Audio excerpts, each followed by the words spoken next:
Everyone. Welcome to the November meeting of the Mansfield Shire Council. My name is Mark Holcomb. I'm the Mayor. I'd like to welcome all the councillors here tonight, Councillor Webb, Councillor Tan, Councillor Sladden and Councillor Raby.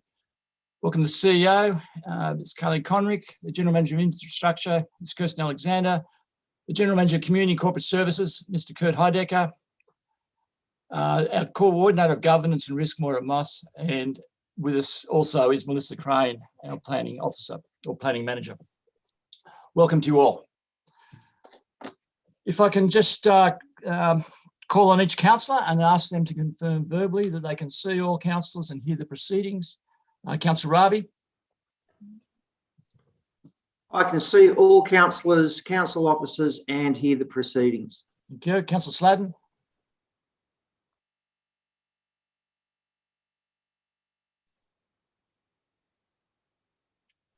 Sorry, it was on mute. I can now see and hear all councillors and officers. Thank you. Thank you. Councillor Tan. Yes, I can hear the proceedings and see all councillors and council officers. Thanks, Councillor Tan. Councillor Webb. Thanks. I can hear the proceedings and see all councillors and council officers. Thank you. If you could ask each councillor to confirm by raising their hand that they could all hear each statement of the councillors. Councillor Raby. Thank you. Councillor Sladden. Thank you. Councillor Tan. Thank you. Councillor Webb. Thank you. Item 3, apologies. Madam CEO, are there any apologies? There are no apologies. Thank you, Mr. Mayor. Thank you. I'll read the statement of commitment and ask each councillor to confirm their commitment. As councillors of Mansfield Shire, we are committed to ensuring our behaviour meets the standards set by the Mansfield Shire Council Code of Conduct and Council Charter. We will at all times faithfully represent and uphold the trust placed in us by the community. Councillor Raby. I confirm my commitment. Thank you. Councillor Sladden. I confirm my commitment. Thank you. Councillor Tan. I confirm my commitment. Councillor Webb. I confirm my commitment. Thank you. Item 5, acknowledgement of country. If I could call on Deputy Mayor Councillor Tan. Yes, thanks, Mr. Mayor. Our meeting is being held on the lands of the Tungarong people, and we wish to acknowledge them as traditional owners. We would also like to pay our respects to their elders, past and present, and Aboriginal elders of other communities who may be here today. Thanks, Councillor Tan. Item 6, disclosure of interest. If I could call on each councillor and ask them to declare whether they have any conflicts of interest in relation to any agenda items. Councillor Raby. I declare that I do not have a conflict of interest on any agenda items listed. Thank you. Councillor Sladden.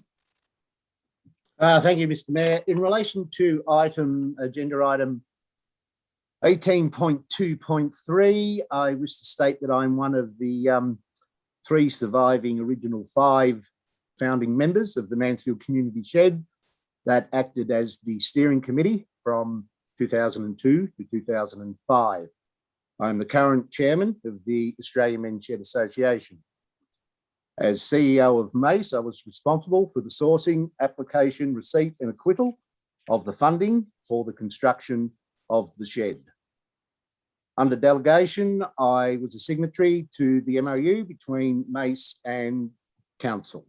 Therefore, I will absent myself from discussion and voting on item 18.2.3. Thank you, Mr. Mayor. Thanks, Councillor Sladden. Councillor Tan. I have no conflicts of interest in relation to the items on tonight's agenda. Thank you. Councillor Webb. No conflicts of interest in relation to any agenda items tonight, Mr. Mayor. Thank you. Through you, Mr. Mayor, could I declare, CEO, I do have a conflict on 2 items tonight that concern the CEO employment matters. That's item 18.4.3 and item 24.1. And I'll be leaving the meeting for those items. Thank you, Mr. Mayor. Thanks, Madam CEO. Thank you. Item 7, confirmation of minutes. Do we have a motion regarding the minutes of the last meeting, please? Councillor Webb? Thanks, Mr. Mayor. Motion being that the minutes of the Mansfield Shire Council meeting held on Tuesday, 19th of October 2021 be confirmed as an accurate record. Thank you. Seconded for the motion? Councillor Tehan? If there's no questions or comments, those for the motion? Those against? Councillor Sladen, you didn't vote. I wasn't present, Mr. Mayor, so I can't comment. Okay, Councillor Sladen abstained. I was an apology for that meeting. Thank you. Representations. We have a number of deputations to be made to this meeting. Firstly, in relation to item 18.2.2, the Mansfield Township Approaches Scheme Amendment. Kim Lynch will be speaking on behalf of Mansfield Matters. Sarah Stegley, Wilt Wycross on behalf of the Mansfield Cultural Heritage and Arts Centre, and Joan Tern. We also have a deputation in respect to item 18.2.3 with respect to the Mansfield Men's Shed lease issue, and Mr. Bill Copley, the President of the Mansfield Men's Shed, will be speaking to that. Thank you. Notices of motion. Point 9, I don't think there's anything there. I would like at this point to make a slight change to the agenda and move item 16 to item 10, so the next item. Item 16 is the reports from the council appointed representatives.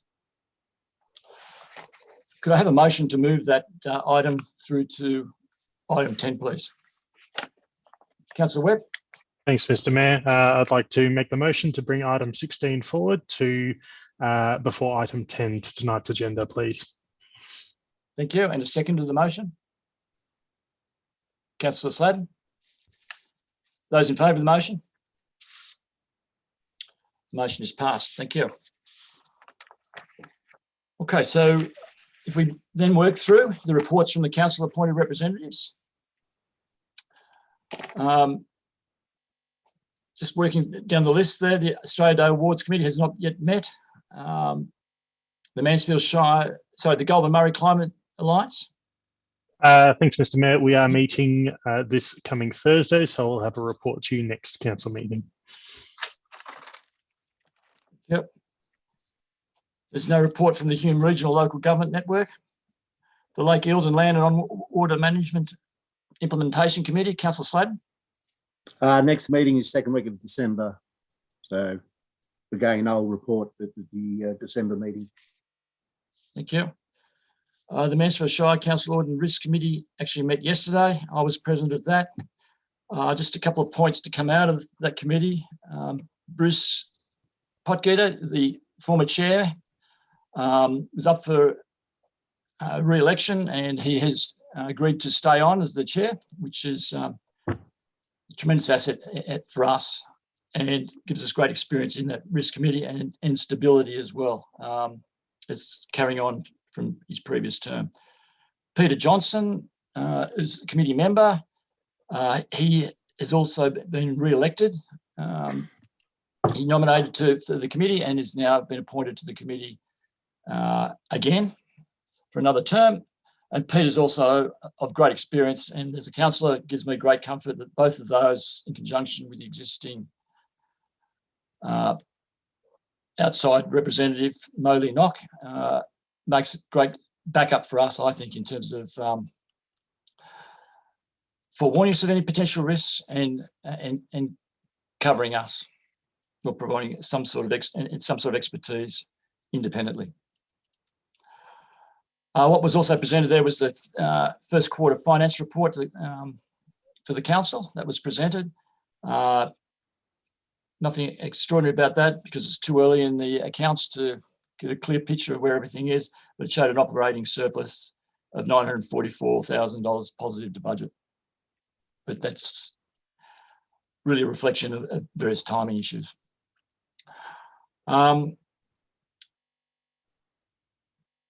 In terms of the MAV, there's been no meeting of that.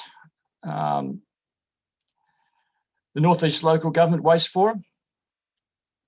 Councillor Raby.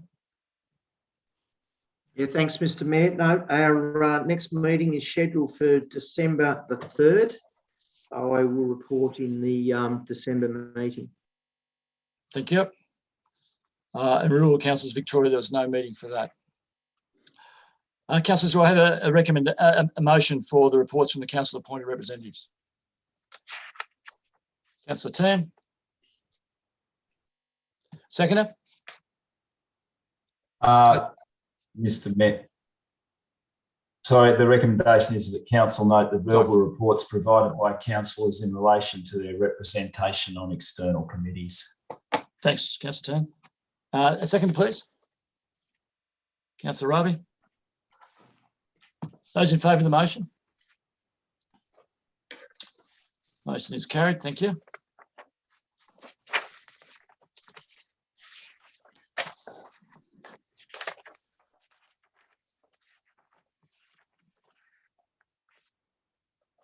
Item 10 is the Mayor's report. I'll take the Mayor's report as being read unless there's any questions. Do we have a motion regarding the Mayor's report?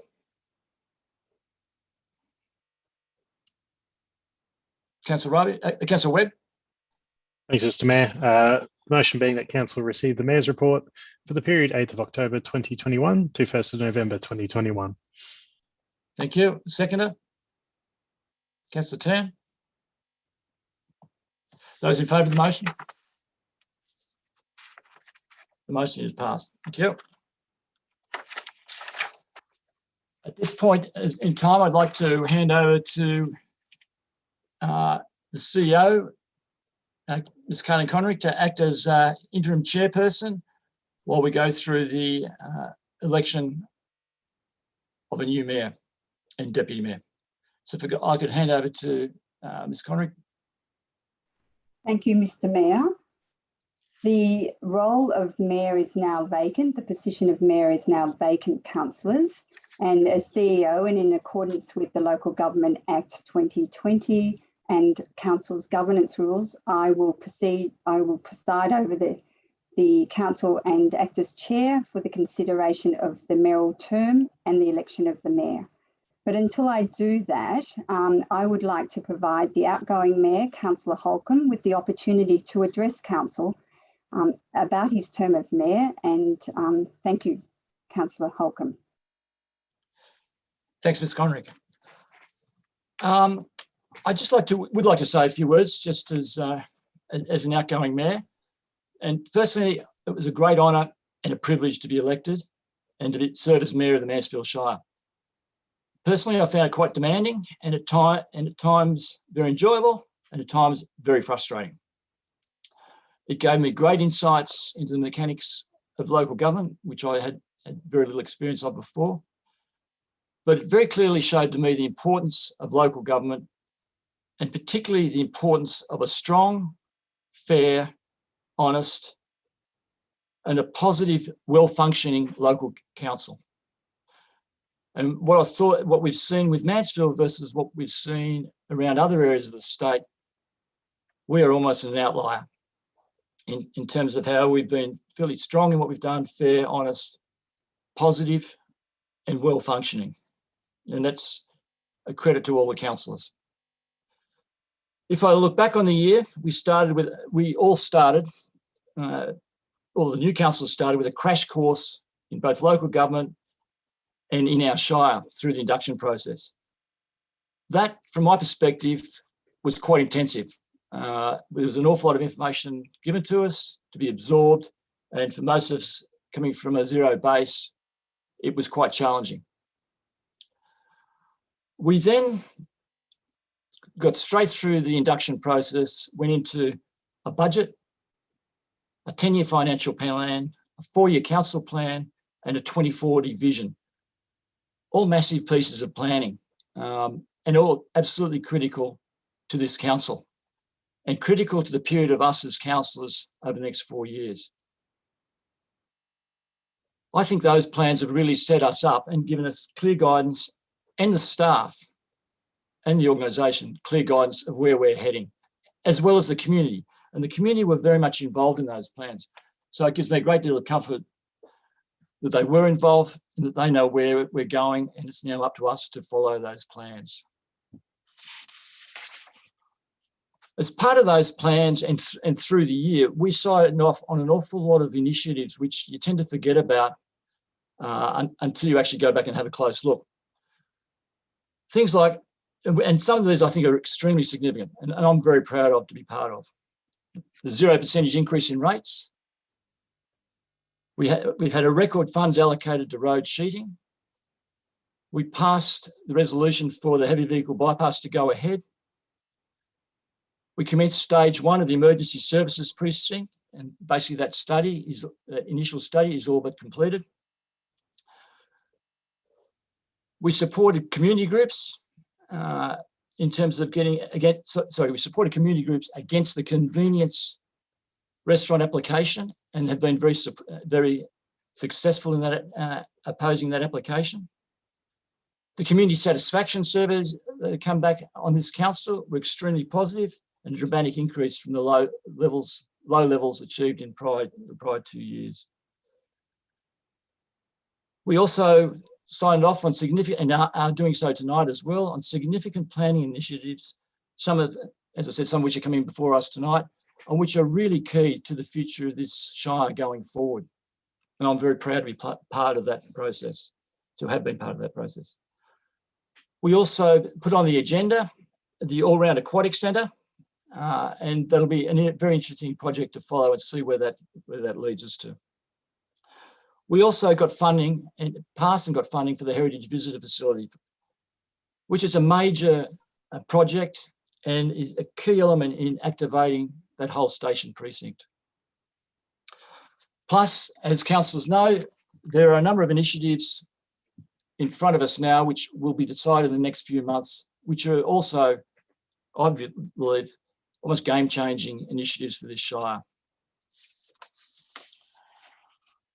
None of the above, or none of what I've just spoken about, it was possible without the staff. And as councillors, as we all know, we only have one employee. Very simple, our CEO.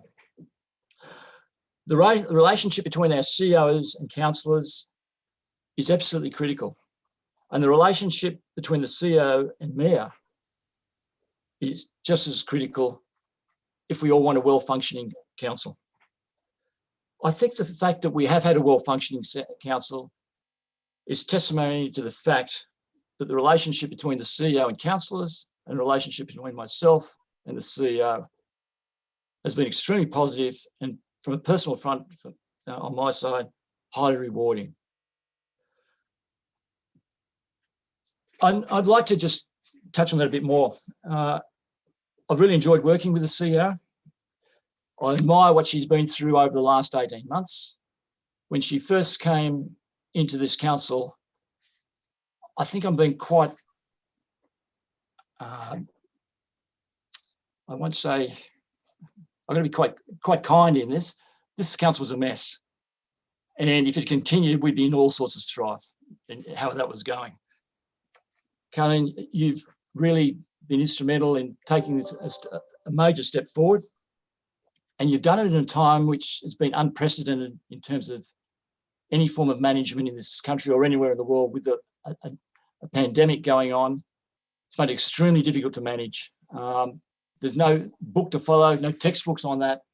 It's been an absolute nightmare to manage. And it's been complicated even further with, I think, with the vaccine mandates that have come in towards the end of that, which has just made it a nightmare for everyone. And trying to manage a business is extremely difficult, and a credit to you and all the staff who work with you to get through all of that. It's something that we as councillors are extremely thankful for. I think the changes in the organisation that we've seen, the quality of the staff that has joined us, a lot of them on screen here tonight. In fact, everyone on screen here tonight with us is a credit to you as a CEO to attract that sort of staff. And I think what we've also seen is the change in ratepayer perception to the council. What we saw in the community satisfaction survey and what we all are hearing around town and the feedback we're getting is extremely positive across all different areas of council's activities. So I'd just like to say thank you to everyone on screen here from a management perspective, to all the staff in the council. Thank you, Kayleen, for your counsel to me. You put me into line a whole host of times. We had some really interesting discussions, which were always challenging, that I really enjoyed. And I think we walked away with a healthy respect for each other. Or hopefully I did for you anyway. I'd also like, as I said, to thank councillors. You put up with a whole lot of my learning in this process, and I appreciate the patience there. And I sincerely wish the new mayor all the best, and I will be of whatever assistance I can to make sure that the transition works well, for not just for him, but for all of the councils as well. I'd like to thank one other person by name, and that's Lisa Frick. Lisa has put up with a heck of a lot from me, and has been absolutely a pleasure to work with, and couldn't have been more helpful. I'm almost speechless with words to say how appreciative I am with Lisa. So thank you all for everything, and let's just go on. This is just the start of the journey. We've got far bigger things to achieve over the next 3 years, and I'm sure we'll do it. Thank you all. Thank you, Councillor Holcomb. Yep. Yep. Thank you, Councillor Holcomb. Councillors, the opportunity exists to address the outgoing mayor's speech and say some words if you wish. Would any councillors like to say anything? Don't feel as though you have to. Well, thank you, Mark. I think you've done a brilliant job, as you said, new to the job, but with the assistance of the CEO and the other staff. And I admire the way that you spoke about your admiration and support of the staff. So well done for that. And your dedication has certainly been second to none. And, you know, to sum it up with the earthquake, you know, you were literally earth-shattering, mate. So well done. Thanks, Councillor. Thank you. Would any other councillors like to say anything? Councillor Raby. Yeah, thanks, Mark. Just like to touch on the training that we did on the 10th of the 8th. We went into some training with Terry Bramham, I think his name was, on how to conduct a meeting. And Terry's feedback was he looked at the previous meeting that you'd chaired, Mark, and said that that meeting was outstanding, and Mansfield was an outstanding council in the way that we conduct our meetings. I've personally learned a great deal from you this year, and I thank you very, very much. I didn't realise how much work was in being a mayor, and you have been outstanding. And I'll finish there. Thank you very much. Thanks, Councillor. Thank you. Thank you, Councillor Raby. Any other councillors would like to speak? If that being the case, Councillor Holcomb, I would like to thank you as CEO and on behalf of the organisation. You've always been so engaging and welcoming of staff at internal meetings and at council meetings, and that's been highly appreciated and mentioned over and over in the organisation. And on a personal note, I want to thank you for all those weekly productive meetings. I've thoroughly enjoyed it, and I've found your strong support really appreciative, and thank you very much. Thank you. Thanks, Madam CEO. Thank you. Councillors, we'll move on to item 13, which is the determination of the mayoral term. In accordance with the Local Government Act, Council can choose to elect a mayor for the term of 12 months or 24 months, being 2 years. Councillors, do I have a motion regarding the mayoral term? Councillor Webb. Thanks, Madam CEO. Motion being that Council determines the length of the mayoral term to be a period of 1 year and determines the next mayoral election to be held at the scheduled meeting of Council in November 2022. 15th of November, that is. Thank you, Councillor Webb. Do I have a seconder? Councillor Tehan. Thank you. Councillor Webb, would you like to speak to that item? No, thank you, Madam CEO. That being the case, Councillor Tehan, would you like to say anything? No, thank you. Councillors, you have a motion on the table. All those in favour? It's carried. Thank you. The term will be 1 year. Now on to the exciting part, the actual election of the mayor. Councillors, do I have a nomination, please? Councillor Holcomb. I'd like to nominate Councillor Tehan as mayor. Thank you. Do I have a seconder? Councillor Rabi. Thank you. That being said, Councillor Tehan, do you accept the nomination? I do, Madam CEO. Good. Then, councillors, I will put the nomination to the vote. If there are no other nominations, are there any other nominations, please? Okay, that being said, I'll put the motion to the vote for Councillor Tehan to be elected as the mayor for a term of 1 year. Councillors, how do you vote, please? All those in favour? Carried. Congratulations, Councillor Tehan. You are now Mayor Tehan, and I pass over the chair to you. Thank you.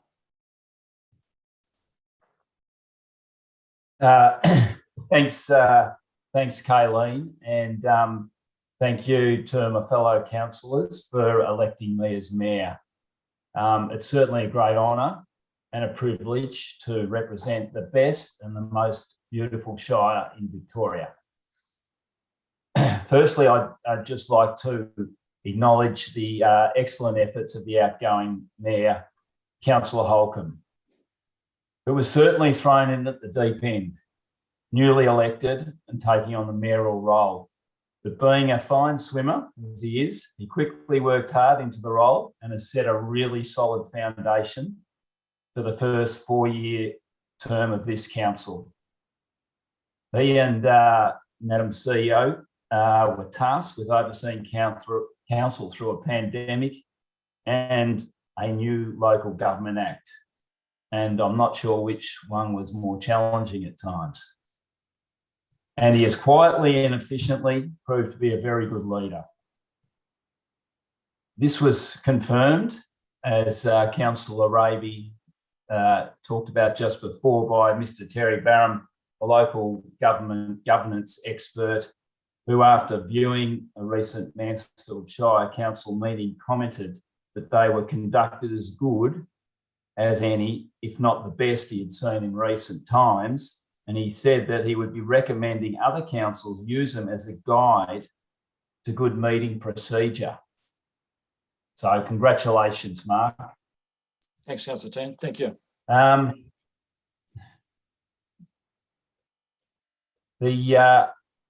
From my point of view, the recent completion of the Community Vision 2040, the council plan, the 10-year financial plan, and the Mansfield Shire Council Health and Wellbeing Plan, and the draft planning strategy has given us an excellent insight into the future requirements and vision of the people of the Mansfield Shire.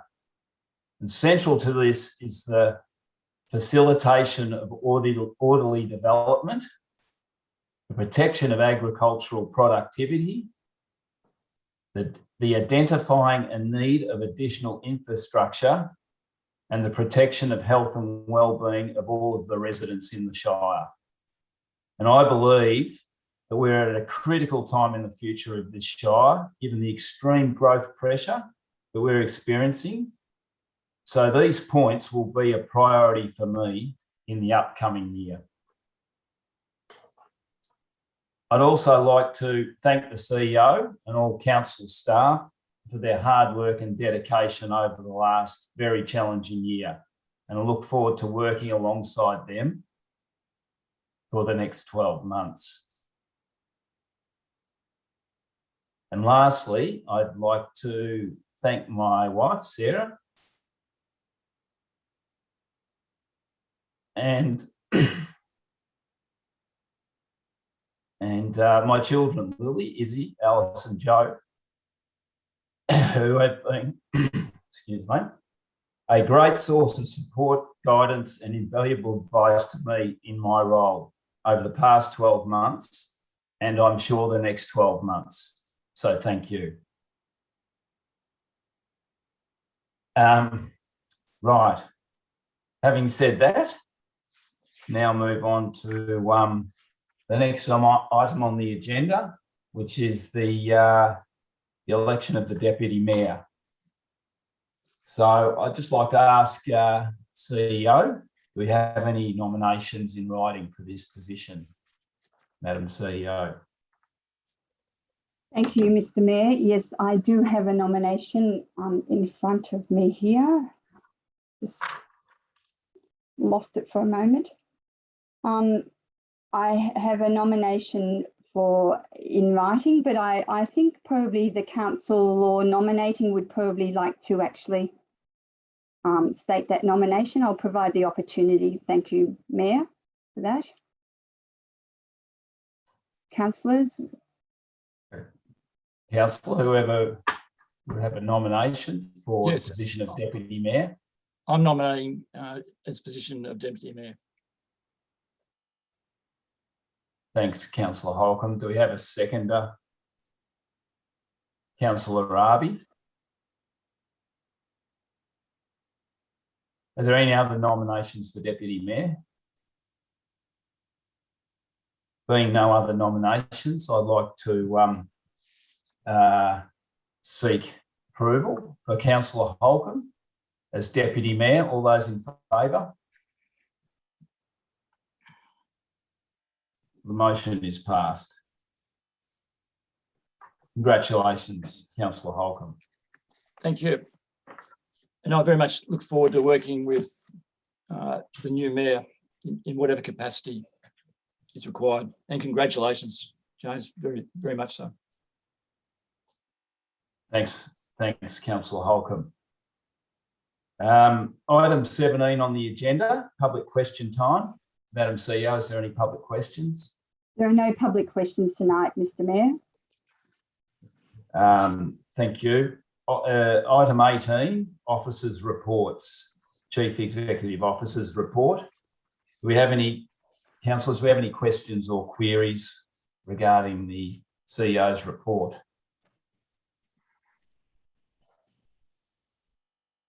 Councillor Rabi. Yeah, thanks, Mr. Mayor.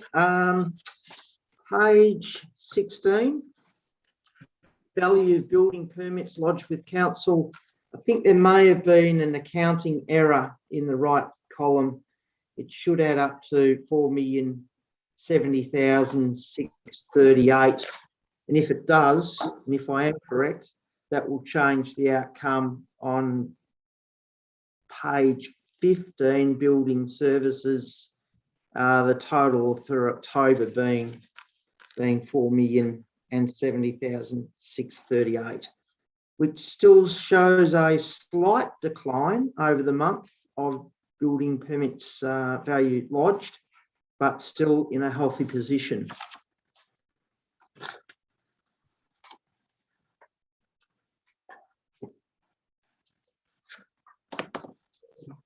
Thanks, Councillor Rabi. Any more questions or queries? Councillor Holcomb. Just one with respect to planning. I noticed in the planning permits there was an application for rock extraction. Through you, Madam CEO, can I ask where that's at? Where that? Yeah, thank you, Councillor Holcomb, and through you, Mr. Mayor, I will pass over to our Manager of Planning and Environment, Ms. Crane, to answer that question, please. Thank you. Through you, Mr. Mayor, we do have an application for a small quarry. It's there's some provisions that allow for a small quarry that are exempt from a work authority requirements. I'm actually not 100% sure of the location, but I can certainly find that out and advise you in due course of the address of that property. Thank you. No.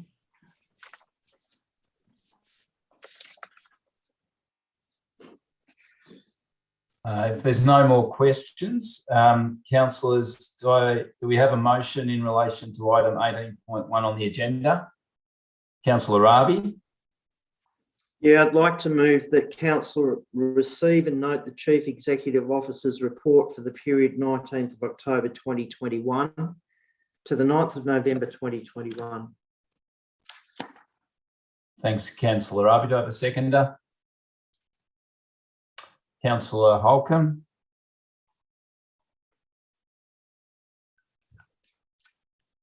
Councillor Rabi, would you like to speak to that motion?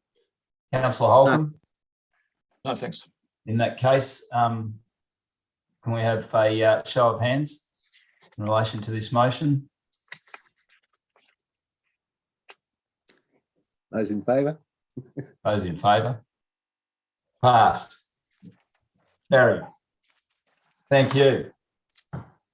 Right, the next item on the agenda, item 18.2, the adoption of the Mansfield Planning Scheme Amendment, C45 Stockman's Rise rezoning. The responsible officer is Melissa Crane, Manager of Planning and Environment. Councillors, is there any questions or queries in relation to this item?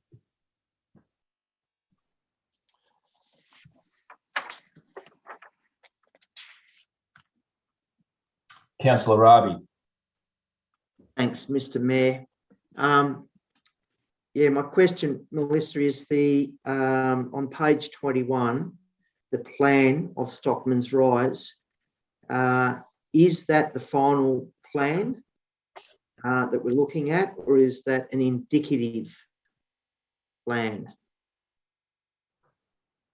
Thank you, Councillor Rabi. Through you, Mr. Mayor, it is only an indicative plan. So any the rezoning any development of that lot will still require a full planning permit to be assessed as part of the development of that land. So that was indicative more to show the size and number of lots that they're anticipating could be developed there.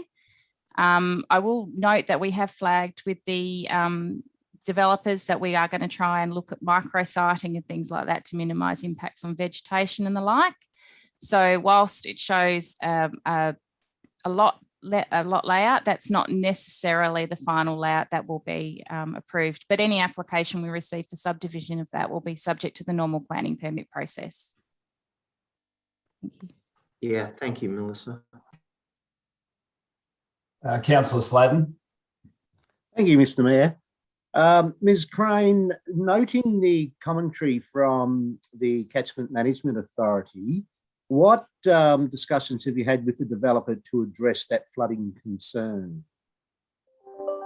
Certainly, through you, Mr. Mayor, we've spoken with the Catchment Management Authority, and one of the conversations has revolved around putting within the 30-metre setback so we don't lose too much of the developable land, having the road itself within the setback, and then you would only have your front yards, if anything, within the land that was subject to some element of flooding. It's not particularly deep or often. And then all houses, any buildings particularly, would be set well away from any flood-prone land itself. And they'll have to provide a full stormwater management plan for the development of that land to make sure we are dealing with things appropriately. And that may include some on-site retardation through tanks and things like that as we go forward. So all of those different water-sensitive urban design elements will be utilised to minimise any impacts there may possibly be as a result of any flooding because it is very flat out there. And the requirement for any buildings to be on a raised bed, if you like, does that form part of this amendment, or will that come through later with building approvals? So through you, Mr. Mayor, the area of land on this site that are going to be used for dwellings, for dwelling development, are outside of the flood prone areas. Okay. So the areas, so they won't have a specific requirement to be built at a particular height.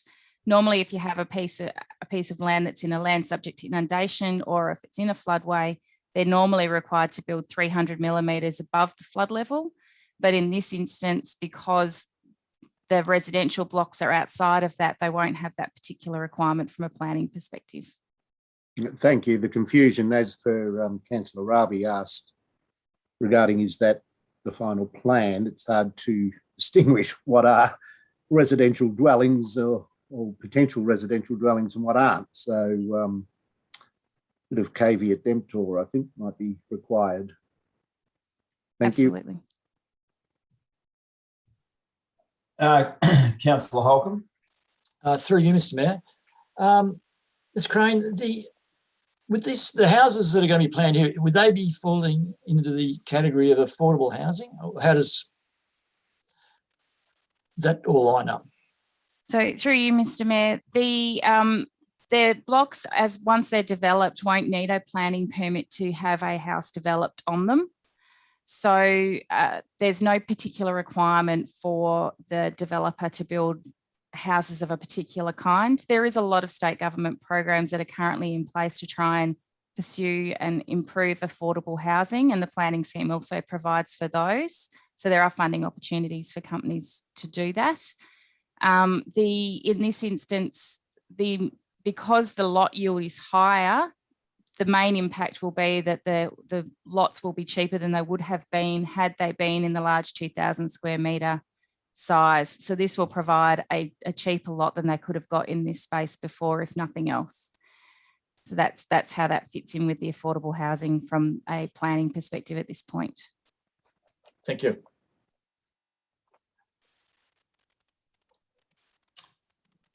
Any further questions, councillors?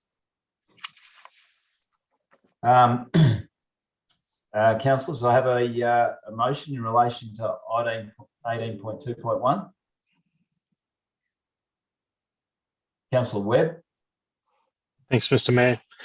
Motion being that Council adopt Amendment C45 to the Mansfield Planning Scheme in accordance with Section 29 of the Planning and Environment Act 1987, in accordance with the attached Amendment C45 package, and submit Amendment C45 to the Mansfield Planning Scheme, together with the prescribed information, to the Minister for Planning, in accordance with Section 31 of the Planning and Environment Act 1987.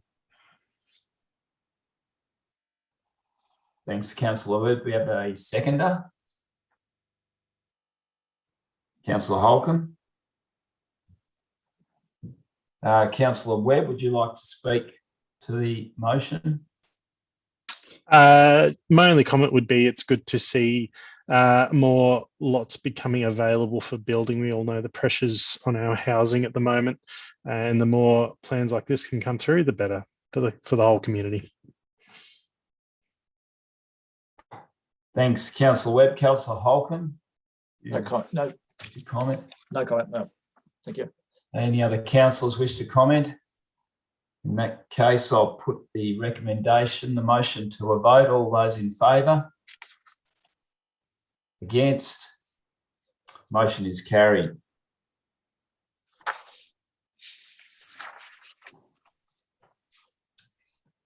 The next item on the agenda is the 18.2.2 C48 Township Approaches. The responsible officer is Melissa Crane, Manager of Planning and Environment. Melissa, I believe there is a late submission that has come in relation to this item, which you might be able to update us on. Certainly, thank you. Through you, Mr. Mayor, we received a late submission from the Department of Transport. They've asked for a couple of changes to be made from the exhibited documents. So I don't change the intent of the amendment, but provide for some more alignment with state policies. It would have been included in the council report had we had it at that time, but unfortunately we didn't. There's still an opportunity to include that now. As I present you the amendment, I request a small change should we be willing to include the Department of Transport submission in our assessment, will be to amend the second part of the resolution, the recommendation, where it says the summary of submissions to Amendment C48 Attachment 2 to include the words and be amended to include the Department of Transport submission and support of their requested changes and be adopted as Mansfield Shire Council's position on these submissions that will be presented to an independent panel. That will allow us to adopt consider the changes appropriately, but they are fairly minor in nature and will only assist with strengthening the position of the Department of Transport and how they want to manage their arterial roads. Thank you. Thanks, Melissa, for that update. I'd just like to welcome, we have 4 deputations to this item agenda tonight, and I'd like to welcome the deputationers. Going from left to right on my screen, Joan Tehan, welcome. Thank you. Sarah Stegley from Mansfield Matters. Thank you. And Kim Lynch from Mansfield Matters. Welcome to the meeting. The procedure will be Kim, you'll speak first, followed by Sarah, then Joan. You have 3 minutes, and in which time just before a bell will sound. So if you could keep it timely, that would be great. There is a 4th deputation from Dr. Will Twycross, who may or may not make it to the meeting. So welcome, and I'll pass over to you, Kim, to begin. Okay, thank you, Mr. Mayor, and congratulations on your new appointment. On behalf of Mansfield Matters Group, councillors, as you know, the planning scheme is the mechanism that delivers the vision for the town, both aesthetically and also functionally. And it underpins and makes it all of the planning rules. So C48 that we're talking about tonight and have been in and out of consultation for a while now is a key driver to preserve and promote the look and feel of our township entrances. And to be very clear, we need that to be aesthetic and functional. We need to be able to make it look like it's the type of town we wish to live in and to showcase for residents and tourists alike what we think is the way we need to look. C48 must deliver on a whole of township approach to provide very clear policy and direction for Mansfield's future vision. And there's a number of reasons for that, and I'll extrapolate that out. Firstly, we want to talk about the style of the town we want to be and the build of our unique position and the opportunities of the high country. Both year in, year out, all seasons, we have fabulous attributes, and we need to protect that and not let development at anywhere, at any cost, interfere with the aspirations of those of us who live here.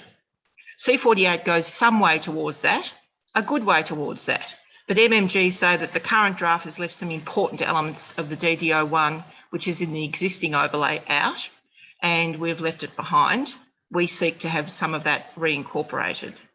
C48 needs to be strong without loopholes to provide clear instruction and direction so that ratepayer dollars and the Shire and community time is not being endlessly wasted by conflict caused by planning scheme inconsistencies or openness to interpretation where developers seek to find a loophole. We therefore have an argument that says that we need to be strong so that we don't end up with unintended consequences to the township strategic vision. Finally, councillors, I'd ask you to observe that of all the current and prospective developments across the town on the table and being talked about for the future, the only developer who has found fault with the current C48 amendment is the one whose proposed developments have both been refused by council, the community, and at VCAT, and who has submitted here, whether he speaks tonight or not, I'm not sure, trying to fashion our planning scheme to accommodate their personal endeavours. This is our town. We need to have it looking and functioning like we want it, not for the personal development of developers. MMG broadly supports the Planning Officer's recommendations. We understand that some of the issues that we put, thank you, one sentence to go, that we understand it's going to go to a panel, and we just put on notice tonight that Mansfield Matters Group will vigorously participate at the panel hearing so that we can identify and put the best of our past and supporting new ideas for the future beneficial growth of Mansfield, not opportunistic growth. Thank you.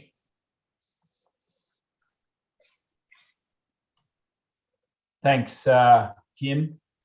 Councillors, do we have any questions for Kim?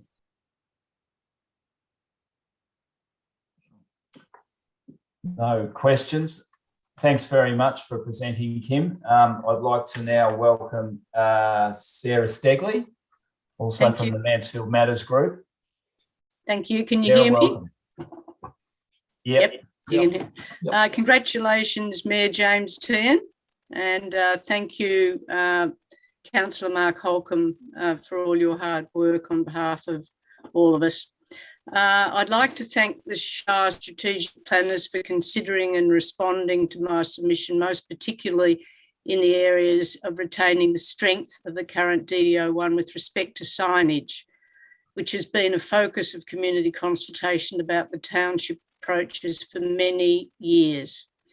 The only part I'm worried about is where a private planning firm whose clients' interests comprise less than 1% of the township approaches describes the revised DDO2 as unjustified, inappropriate, and overly prescriptive. Let's examine those words. Are they saying that an amendment backed by years of community consultation is unjustified? Are they saying that laws protecting the beauty of our township approaches is inappropriate and over prescriptive? If this is what Ratio is saying, then I say, bring it on. This is not about their commercial interest. It's about our ability to control what happens in the 4 entrances to our town. These new guidelines are responsive to years of community consultation. Having been intimately involved in the saving of the railway land for public use 40 years ago and its subsequent development, I know about the work that has gone into this appropriate planning, and for a private landowner to come along after the fact and describe this work as unjustified and inappropriate is disgraceful. And what are Ratio actually trying to say in describing a drive-through facility as a use? It's not a use, it's a built form. The draft DDO2 says the following buildings and work requirements apply to an application to construct a building or construct or carry out works. And it talks about access and circulation, that new crossovers should retain mature street trees and avoid impacts on their long-term health and stability. Drive-through sales facilities should not be visible from a township approach. A facility is a thing that is constructed. It's a development, not a use. And a development needs a permit, even if its use doesn't. What this is saying is merely that part of a development facing the Alpine approach needs to respect the design guidelines of the design and development overlay. The same line about drive-through facility also sits within the township approaches document. As you all know, Sarah, time's well and truly up. Could you Just finish up, Okay. please. Thanks. Just last sentence, I'll jump ahead. Mansfield's Western Gateway is our pride and the envy of probably every regional rural town in Victoria. Good planning makes for good outcomes. I'm supportive of the officer's recommendation. Thank you. Thanks, Sarah. Thanks very much. Councillors, do we have any questions for Sarah? No. Thanks, Sarah. Thanks for your time. I'd now like to call on Joan Tehan. Joan, you have 3 minutes, and then time to be asked questions after. Thank you. Thanks. Thank you, Mr. Mayor, councillors, CEO and officers. I wish to commend the council and its staff in drawing together all the feedback and analysis from previous consultancies going back 16 years that now bring us to today's meeting to consider Amendment 48. It is important to recognise the long journey the Shire has taken to ensure our township gateways reflect the residents' vision as well as sustainable planning practice.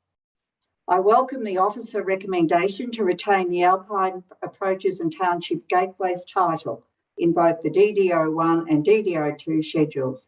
This title, which acknowledges the strong connection between community values and local alpine vistas, is what sets Mansfield apart as a destination. It dates back nearly 40 years to a landmark move when the State Planning Minister intervened to preserve the spectacular mountain approach views by bringing a halt to rampant, inappropriate subdivision that intruded on the vista. Again, the story of how the Shire has arrived at the planning stage we're at today is long, but is consistent with the community vision.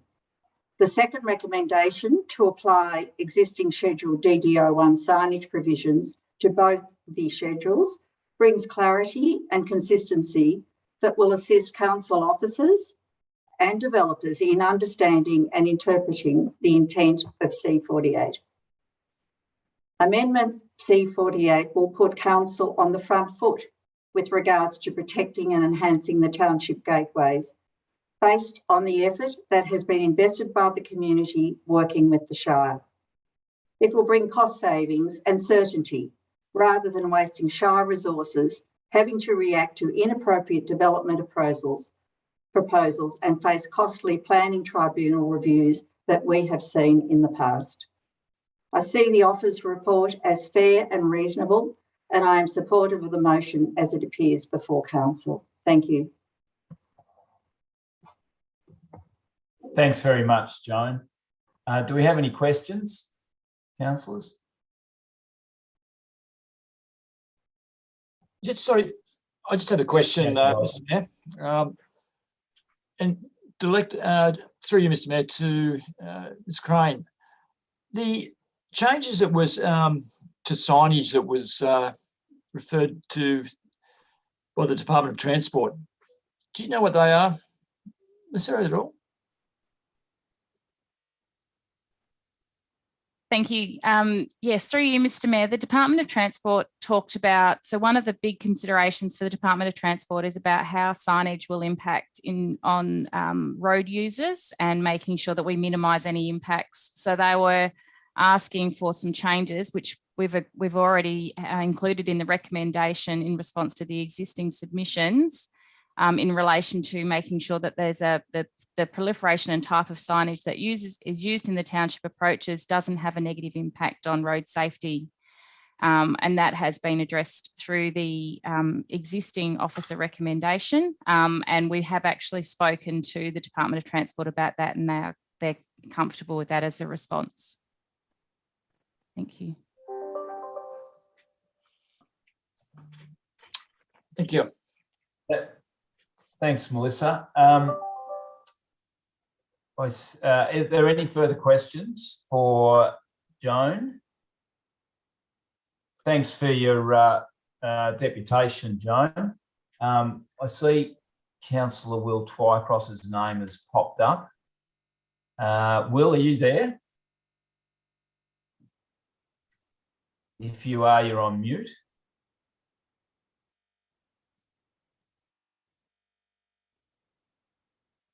Doesn't look like his name's there, but nothing's happening. So, Mr. Mayor, may I just call Will? Just make sure he's there. I know he's had a tough day. yeah, sure. Yeah, he's certainly on screen, but no camera or no sound.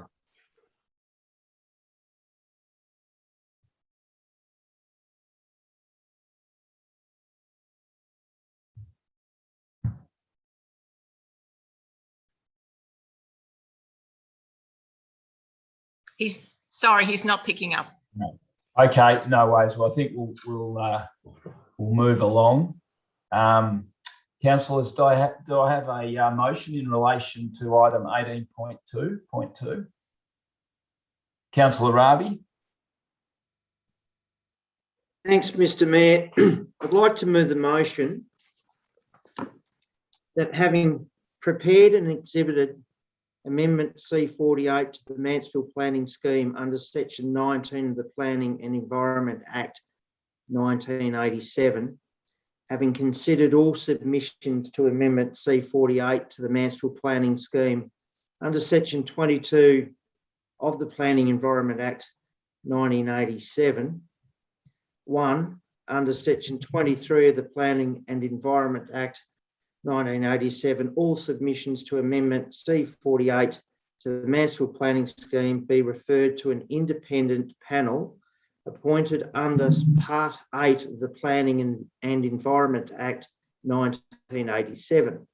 2, the summary of submissions to Amendment C48 Attachment 2 be amended to include the Department of Transport submission and support of their requested changes and be adopted as Mansfield Shire Council's position on the submissions that will be presented to an independent panel.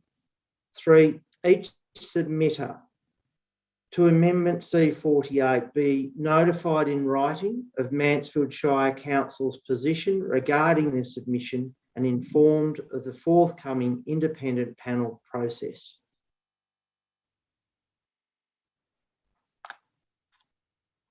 Thanks, Councillor Rabi. Do I have a seconder for the motion? Councillor Sladden. Councillor Rabi, would you like to speak to the motion? Just to say that there's been a lot of effort in this, and I know Mansfield Matters Group have been very active and supportive, and I'd like to thank them very much for their unwavering support for our beautiful town and its approach is something that I feel passionate about, this town, and not losing the beauty that we all came here for. So thank you to them, and also thanks to Melissa Crane for putting this together. It's a lot of work. Thanks, Councillor Rabi. Councillor Sladden. Thank you, Mr. Mayor. Just picking up on the outgoing Mayor's speech, he alluded to significant developments that had happened over the past 12 months, and he also foreshadowed planning matters that this council will face in the next 3 years. And this is certainly one of those planning amendments that will cement, I suppose, those, or hopefully without cement, the alpine approaches to our towns, not only the western end, but all of our alpine approaches, entrances to our town. And I think it was Mrs. Tian that actually said that this will provide clarity and consistency, which is something that has been missing for some time. So congratulations to Ms. Crane and her team in getting this to this stage. And I certainly welcome the outcome of the panel, but also acknowledging Ms. Stegley and Dr. Twycross over many, many years and their passion and commitment to this particular design development overlay, and indeed to all the submitters tonight. So thank you, Mr. Mayor. Thanks, Councillor Sladen. Does any other councillors wish to speak to the motion? Councillor Holcomb. Yeah, through you, Mr. Mayor. I'd like to thank the speakers tonight as well. This is an extremely important piece of regulation that we're trying to get passed. It's been, as Councillor Sladen said, it's been on the agenda for some time. There's been an awful lot of work has gone into it by Melissa Crane and her department to get to this stage. And I must admit, it's one of the very first presentations of such a significant amount of important regulation that we want to get in place, that we've had a unanimous vote of support from the speakers. It's very rare that I've heard that. So thank you for the three of you. The fact that you've endorsed it gives me great confidence that what Melissa and her team has done and what we're doing tonight is heading in the right direction. So thank you. And thank you, Melissa. Thank you, Mr. Mayor. Thanks. Thanks, Councillor Holcomb. If there's no further comment, I'd like to put the motion to a vote. Councillors, all those in favour of the motion? Against? Motion is carried. Thank you. And thank you very much to the speakers for presenting tonight. And we look forward to, I also look forward to the outcome of the panel hearing. So thank you.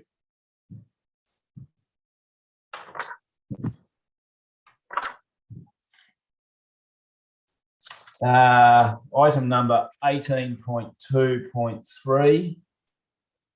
Councillor Sladen. They need to be put in the waiting room. Moira, can you dispose of him? Thank you. Item 2.3 is the Mace and Men's Shed dispute. And responsible officer, General Manager of Infrastructure and Planning, Kirsten Alexander. Councillors, do we have any questions or queries in relation to this item? We have a speaker. We have a deputation, Councillor Turn. Sorry, Mr. Mayor. Oh, yes. Good. Well done. Sorry.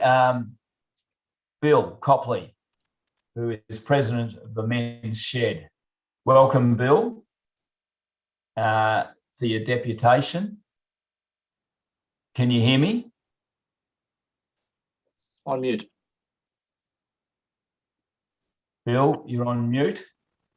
And the video is also not on at this stage, Mr. Mayor. Yeah, but I have asked him to start the video, Mr. Mayor, and through you, Mr. Mayor, I've also asked to unmute as I can. okay.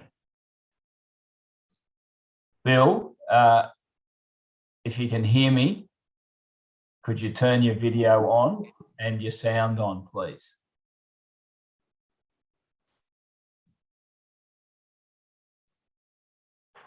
No response.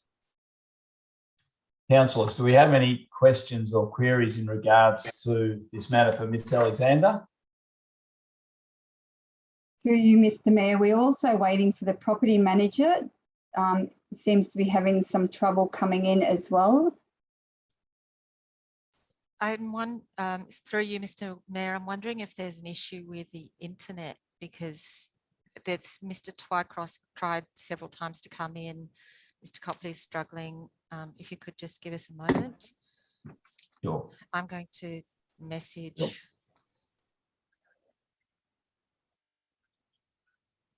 Just a second. Excuse me, through you, Mr. Mayor. I've just got Bill Copley on the line. He can't get through because the host won't allow it. I've put him in the room. I can't see him in the waiting room. Yeah, in the waiting room, Bill. But he's actually in the meeting. We can see him in the meeting. Robbie, got any? Go on. Perhaps Well, there we've got certainly got Mr. Dunn here. Perhaps Mr. Copley could go out and come back in. Would that assist, Moira? Well, I can try it. I'll try putting him in the waiting room. Welcome, Des. We're just having a few technical difficulties. So congratulations, Mr. Mayor. Thank you, Mr. Dunn. So Mr. Copley should be there, Mr. Mayor. Ah, here he is. Mr. Copley, can you see and hear us?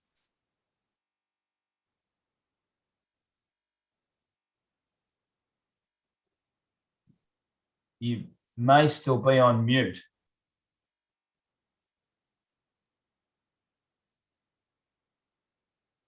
Mr. Copley, if you could wave your hand if you can hear me. I can't hear you.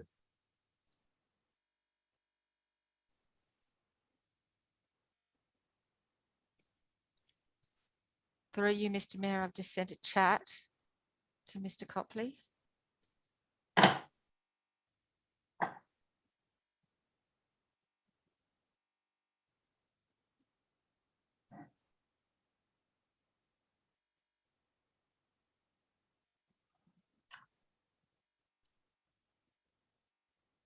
Mr. Copley, we still can't hear you. We can see you, but we can't hear you. Okay, it's probably something our end. Bear with us.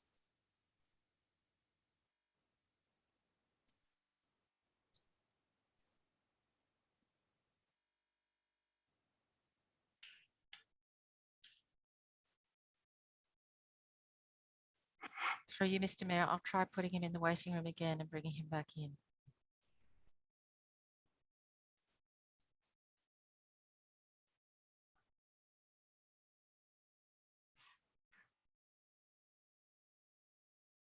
I thought we only had this problem on Teams. Seems like it's spreading. I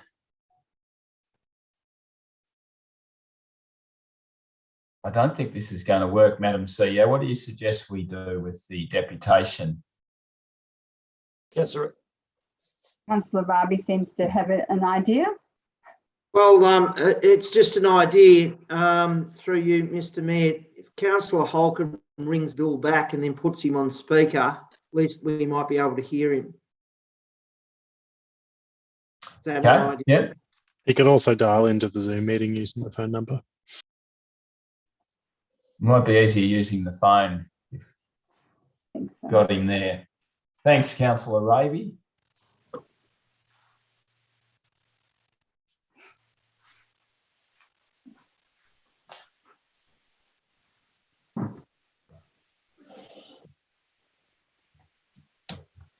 Bill, we're just going to try. I'll put you on speaker and I'll put you onto the into the meeting. Hopefully, you'll just be talking. So just bear with me. Bill, you there? Yes, I am. I don't know what's happening with the sound, but I'm glad you've given me the opportunity to speak, Mr. Mayor. Thanks, Mr. Copley, and welcome to the meeting. Sorry about the technical difficulties, but I'd like to welcome you and look forward to your deputation on behalf of the Mansfield Men's Shed. You have 3 minutes to speak, after which I'll ask councillors for questions to you. So away you go. Okay, thank you. And apologies. I don't know what the problem was with the audio. I hope you can hear me. In September, Council resolved that the original intent of the auspice agreement between Mace and the Men's Shed was that the lease would be handed over to the Men's Shed on its incorporation. Mace accepted this outcome. Accordingly, there's nothing to mediate about the lease.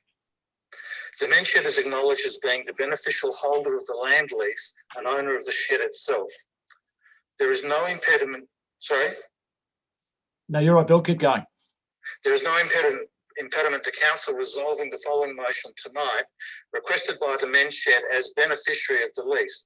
Please, 1, terminate the existing lease with Mace, which is in overholding. 2, waive the obligation of Mace to remove the shed and other improvements. 3, acknowledge that the men's shed is the beneficial owner of the shed and other improvements and will continue to be so after termination of the existing lease.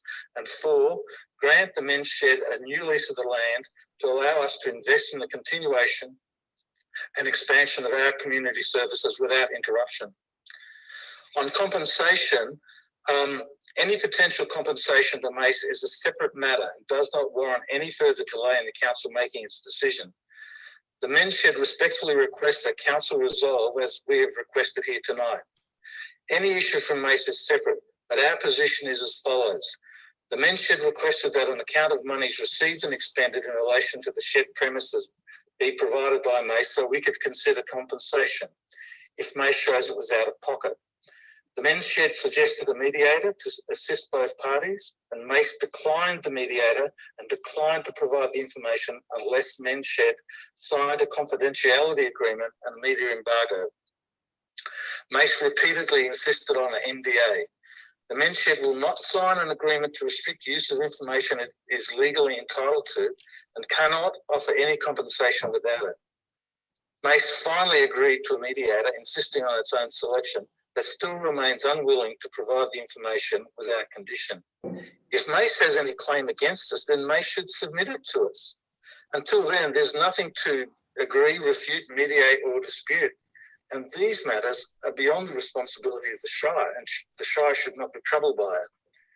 Later, if mediation is required regarding compensation, the men's shed remains supportive of that and will actively participate, but only if Mace supports council's decision now to grant us a new lease directly, and Mace provides the information we requested so we can see if mediation is even needed. The men's shed has attempted to resolve this matter for 3 years and has been misled, blocked and stalled. We desire the matter to be resolved now, tonight. The men's shed appreciates the willingness of council to assist in resolution of this matter, starting with terminating the current lease. However, if council's decision is delayed or council proposes to enter into a new lease agreement with Mace, the men's shed will regrettably have to act and consider its legal options against Mace for breach of the auspice agreement. The men's shed respectfully requests that council resolve as the men's shed has requested. Thank you. Thanks, Mr. Copley. Councillors, do we have any questions for Mr. Copley while we've got him on the phone? I've got 3, Mr. Mayor. I just have one question. Mr. Copley, with the if the lease is directly with the men's shed, what happens to the current tenants that are there? One being the Quilters Group and the Welders, which I think come through Mace. Is that my understanding? Yes. The Quilters and the Craft Group have both left Mace and they have become members of the men's shed, and we have provided insurance and support for them and committed to auspice them for future grants. We hope to expand their capabilities. So far as the world is concerned, we've documented through numerous emails to Mace starting in November 2018 that the welding classes are welcome to continue, and we would offer them a sub-license on the same terms that they offered us a sub-license initially. Basically, we'd flip that round and allow them to continue with the welding classes. The one thing we asked from Mace originally was a small commercial fee for the use of electricity, but we would negotiate that or waive that depending on other issues surrounding the MOU, which we would sort out directly and separately with them. Thank you. Councillor Rabi, you have a question? Yes, please. Mr. Copley, can you hear me? Yes, I can, Councillor Raby. Thank you. My question is, for the avoidance of doubt, I believe the negotiations between you and Mace have broken down and will not be resumed. Is that correct? Mace, there's nothing really to negotiate. Mace have not submitted any claim to the men's shed, but they've intimated to us that they won't support the termination of the lease or the handover of the lease until the full, the other matters in relation to the MOU are completely resolved. Now, this is an avenue for great time wasting and expense and that's really not the problem that the Shire should have to be concerned with. The issue here is we have two issues. We have the land lease and we have the resolution of any compensation claims between Mace and ourselves. Now, it was on your suggestion, Councillor Raby, from the September meeting that I reached out to Mace and I made an offer to consider compensation if they were able to supply us with a substantiated claim to show that they were out of pocket. And they've refused to do that. That is the only process that's broken down. As I said in the submission, I've actually sent my submission notes because of the audio issues. I've just sent them also through to the Madam CEO and Councillor Holcomb because I had both those emails addresses here. The issue is we need to terminate the lease and let Mace and the men's shed sort out our other financial issues. If that's not possible, then we will take the legal advice that we have and pursue Mace. We don't wish to harm them, but we are equipped and ready to do so and to seek the declaration of our rights and ensure that the proper ownership of the shed is with us, because Mace has only ever held the lease as beneficiary, as in trust for the men's shed as beneficiary. So the land lease, we are the beneficiary of the existing I think you've answered my question. Of the existing building. Thanks, Mr. Copley. No further questions. Councillors, do we have a motion in relation to item 18.2.3? Councillor Raby. Yeah, thanks, Mr. Mayor. I'd like to move the motion that Council, one, in accordance with clause 9.1 of the lease agreement for 17 Errol Street, Mansfield, between Mansfield Shire Council and Mansfield Adult Continuing Education Incorporated, dated the 12th of March 2003, Council give written notice to end the tenancy at the 18th of February 2022. 2, notifies Mansfield Adult Continuing Education Incorporated of its intention to enter into a lease agreement with the Men's Shed Incorporated. 3, negotiate a lease agreement with the Men's Shed Incorporated for the lease of the land at 17 Errol Street, Mansfield. And 4, receives a report no later than February Council meeting 2022 to consider. Thanks, Councillor Raby. Do I have a seconder to the motion? Councillor Holcomb. Councillor Raby, would you like to speak to the motion? Yes, I would. I think it's both Mace and the Men's Shed Incorporated are well regarded within our community. However, what's very evident here is that both cannot achieve a successful reconciliation in this matter. What is obvious in reading all the documents and analysing the content is that there's a clear intent that once a men's shed was incorporated, the lease was to be transferred to them. This is very clear.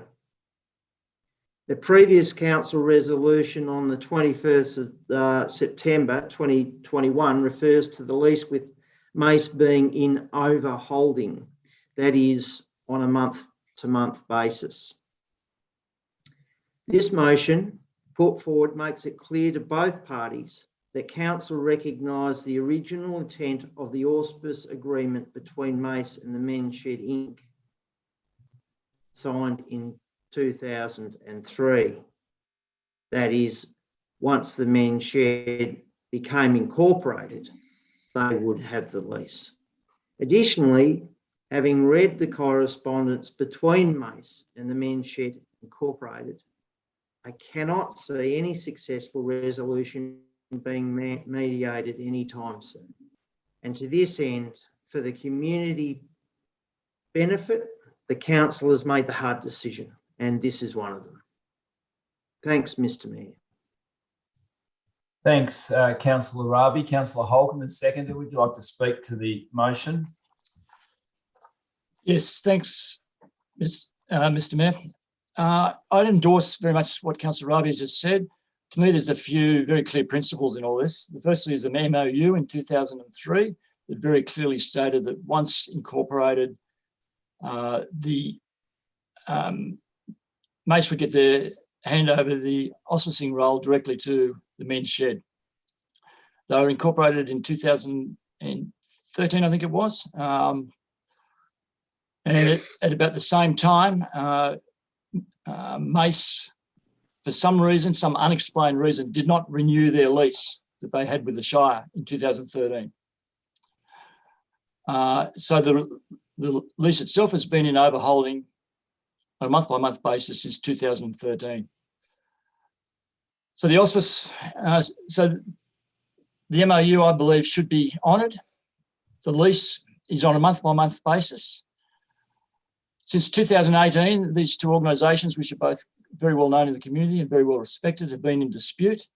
Council has tried many times over the last 3 years to resolve that and has not been successful. The last, as we've stated before, we are a council who tries to get things done and resolve some of these issues that have not been resolved for various lengths of times. This is one of them. I'm over it. I don't find it very gratifying at all to see these two organisations at head-to-head. And I think it's beyond resolution between themselves, as evidenced in the last 2 months when an ultimatum was given to them by council. They've left us with no option but to terminate the lease, as the motion mentioned by Councillor Raby said, and that the lease by the 22nd of February. So with that in mind, I totally endorse the motion. Thanks, Councillor Holcomb. Does any other councillors want to speak to this motion? Councillor Webb. Thank you, Mr. Mayor. I'd also like to endorse both Councillor Raby's and Councillor Holcomb's comments here. These are two very well known and well thought of organisations within our community, and they mean a lot to us as a council. I don't like having to draw a line in the sand like this, but I honestly feel, as Councillor Holcomb mentioned, that we've been left with no choice. The constant friction and the back and forth is counterproductive, and it detracts from everything that both of these organisations do. By council making a statement here and intervening where we really shouldn't be, in my opinion, I wish these two organisations were able to sort it out themselves. We can all move on and we can carry on, and these organisations can carry on doing what they do best. Thank you. Thanks, Councillor Webb. Councillors, I think we've come to the stage where we'll put this motion to a vote. So, councillors, I'd like to put it to the vote. All those in affirmative of this motion? Motion is carried. Thanks, Mr. Copley, if you're still there, for your deputation. And thanks, Mr. Dunn, for your contribution to this agenda item. Thank you very much, Mr. Mayor. On behalf of the Men's Shed, we're sincerely grateful. It's been an issue which has impacted many of the members. And Mr. Copley, I'll just have to cut you off there because we've actually dealt with the motion now, and we'll just move along. So thank you anyway. Yeah. Thank you very much, and goodbye. Thank you. Good night. Right, moving along. Councillor Sladden's back. Welcome back, Councillor Sladden. And we're now moving on to item 18.3.1, the finance report. The responsible officer is Anthony Smith, who is coming in, Moira. Through you, Mr. Mayor, I admitted him just before, then he went of his own volition back to the waiting room, and I'm hoping he's coming in again.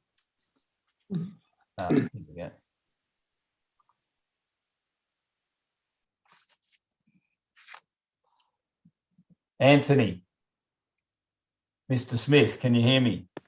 Yes, Mr. Mayor, I can. Thanks. Your video is, there you are. Okay, your video is good. Welcome to the meeting. Thank you. Thank you. And we're dealing with item 18.3.1, the finance report. Councillors, do we have any questions for Mr. Smith?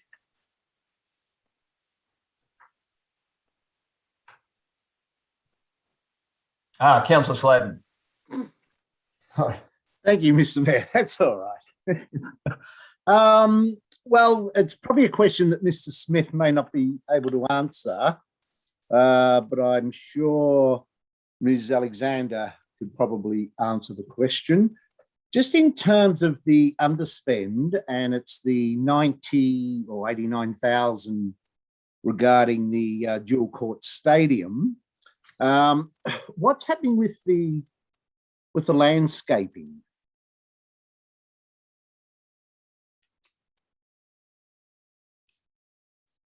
Hello? Miss Alexander, you must be on mute. Can you hear me now? That's yes. it. Yep. Yep. Oh, good. Excellent. Yeah, through you, Mr. Mayor. It's I think there was some final tidying up that was being done by the VSBA. Things like some cleaning of the streets there. There was a bit of residue there. In terms of the landscaping, there was some final planting that council's field services team were going to do, but they had held off until the dual court stadium works were completed, just to avoid any damage to those plantings. So there was just, I think, going to be some ground cover and things like that in and around the car park. So that is the only landscaping that's left, is my understanding.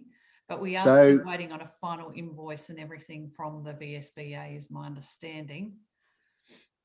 Okay, so in terms of the acquittal of the grant that was received, which is council's responsibility,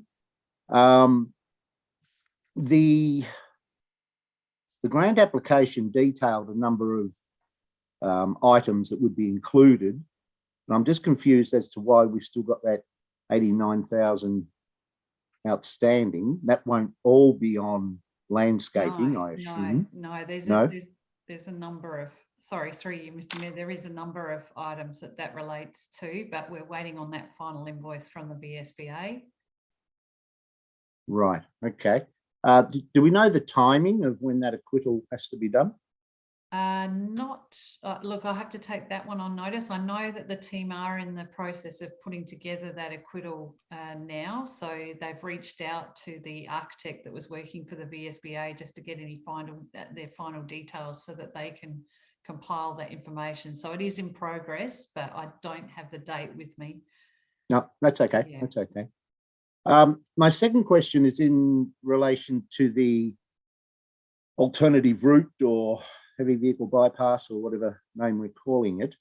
And that is, again, as a council, I think we're still waiting on final design and costing, which is yet to reach us.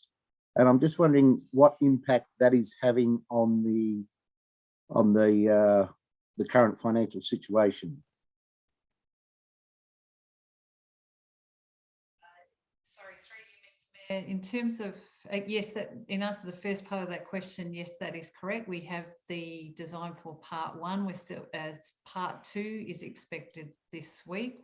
It was delayed, but we're anticipating receiving that this week. In terms of the impact on the financial situation, we have timelines that we have to meet with the Commonwealth grant, and they are April 2022. We have an extension until, so we are getting quite tight in terms of the timing to get that second stage out to tender. We're still hopeful that we will be able to do that, and we'll obviously update council, if it gets to the point where we think that won't be achievable. It will depend on the tenders we receive. Right. So stage one tender has been given. Yep, stage one tender is out and closes on the 25th of November. Oh, right. Okay. Yeah, and we'll be getting a report, anticipate getting a report to the December meeting. And stage two, we anticipate getting out to tender, if not later this week, it'll be early next week. Right. Okay. Thank you. My question just relates to, this is funding that we've been holding for quite some time, and how long can we hold it without expending it? That's, yeah. Okay. Thank you. That's all. Thank you, Mr. Mayor. Thanks, Councillor Sladen. Councillor Webb. Thanks, Mr. Mayor. Just a question to Mr. Smith regarding our high working capital ratio. I noticed here that we recognise the rates income on invoice as opposed to, I guess, remit of the invoices coming in. A couple of questions. Is that standard practice for local government? And then I guess, how does that impact our actual cash situation? So through the chair, yes, that is common practice within local government financial reporting to recognise that rate revenue as soon as the rates are raised. So 79 councils treat it the same. So therefore, the cash position at the moment that is indicated in the report, while it says there's $16 million currently, as opposed to $8.4 million. That $8.4 million actually reflects the cash position at the 30th of June 2022. Right, thank you. Yep. Thanks, Councillor Webb. Any other questions? In that case, councillors, I have a motion in relation to item 18.3.1. Councillor Webb. Thanks, Mr. Mayor. Motion being that council receives the year-to-date finance report for the period 1st of July 2021 to 30th of September 2021. Thanks, Councillor Webb. Seconder. Councillor Holcomb. Councillor Webb, do you wish to speak to motion?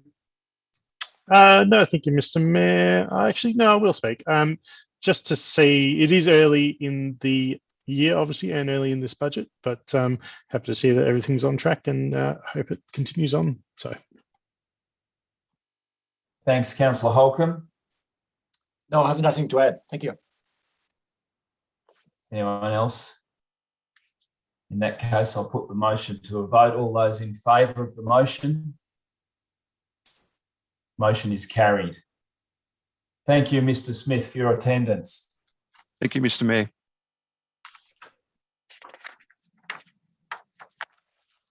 Item 18.4.1, Rural Council's Transformation Program. Joint Council's application. Responsible officer is Madam CEO, Kayleen Conrick. Councillors, do we have any questions or queries in regard to this matter? Councillor Webb. Thanks, Mr. Mayor. Madam CEO, if we were successful in this grant application, which council would take the lead on it, or would there be a working group formed? Thank you, Councillor Webb, and through you, Mr. Mayor. At this stage, we haven't identified the lead council, but there will be a lead council, and that lead council will be supported by a project group representing all three councils. Currently, at this point, Mansfield is taking the lead, has taken the lead for some time. How that pans out, we will all look at our resources and who's best placed. And it might be that there is a different lead council depending on the system at the time that's been put in place, but the same project group will be supporting the project over 2 years. Understood. Thank you.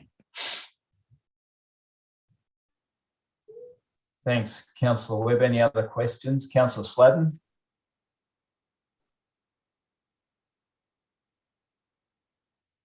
Thank you, Mr. Mayor.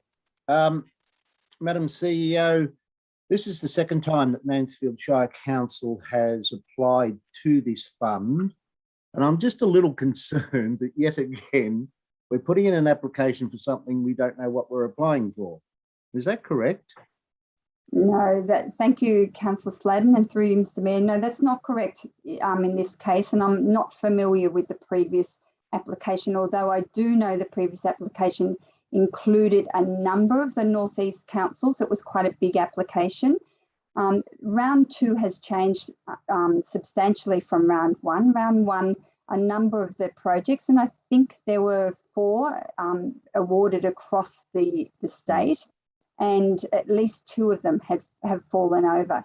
So the guidelines for round 2 have changed to exclude more than 4 councils. So it can only be up to 4, and that's part of the reason of trying to contain it a little bit. In terms of knowing what we're going to apply for, we certainly do. We're applying to put in platform systems, so rolling out 365 across all 3 councils, putting in a customer request system and a records management system over 2 years, which will be foundation systems, but then putting a finance system on top of that and a number of other systems, including building and regulatory services. So we're looking at year 1 as being foundation systems, so we all get the same platform in place, and customer request system and the records management system. So we do know exactly what we want for the next couple of years, and all 3 councils are in a similar position. Thank you very much, Ms. Conrick. Thank you. Councillors, any further questions? Councillors, do we have a motion in relation to item 18.4.1? Councillor Webb. Thank you, Mr. Mayor. Motion being that council notes that the Mansfield Shire Council is a participant in a grouping of councils that will be making an application for funding under the Victorian Government Rural Council's Transformation Program, CTP, for the following initiative: lifting service performance through shared technology and collaboration. 2, notes that the application is due for submission by 10th of December 2021. And 3, approves of submission of the grant application by Mansfield, Strathbogie and Murrindindi councils. Do we have a seconder to the motion? Councillor Holcomb. Councillor Webb, do you wish to speak to the motion? I will, Mr. Mayor. This is really, really important, I think, for us as a council, and it is only the very first step on a very long journey. From what I know of the systems within council, they are antiquated and decrepit, and it's putting us at a really bad disadvantage. We're having to plug the holes with people, and that's burning people out. Getting systems up to scratch to what is expected of our ratepayers is going to be an incredibly important project. And I really hope we're successful, because we don't have the funds and we don't have the ability to do this by ourselves. And this is why this grant application is so important. And I'm very excited for this to go in. Thanks, Councillor Webb. Councillor Holcomb. Yeah, I think it's a really important funding application and highly supportive of it. I think it's important on a couple of fronts. One, because our systems are antiquated and need updating, and our people, for our staff, they need a lot of help in this area as well. And this will address that. And I think it's also a big one in terms of that if it goes well, it might be the start of a number of different shared services arrangements between these councils, and I think that's really important and a real opportunity if we can get it right. So I'm very much supportive of it. Thanks, Councillor Holcomb. Anyone else like to speak to the motion? No further speakers, and I'll put the motion to a vote. All those in favour of the motion? Motion is carried.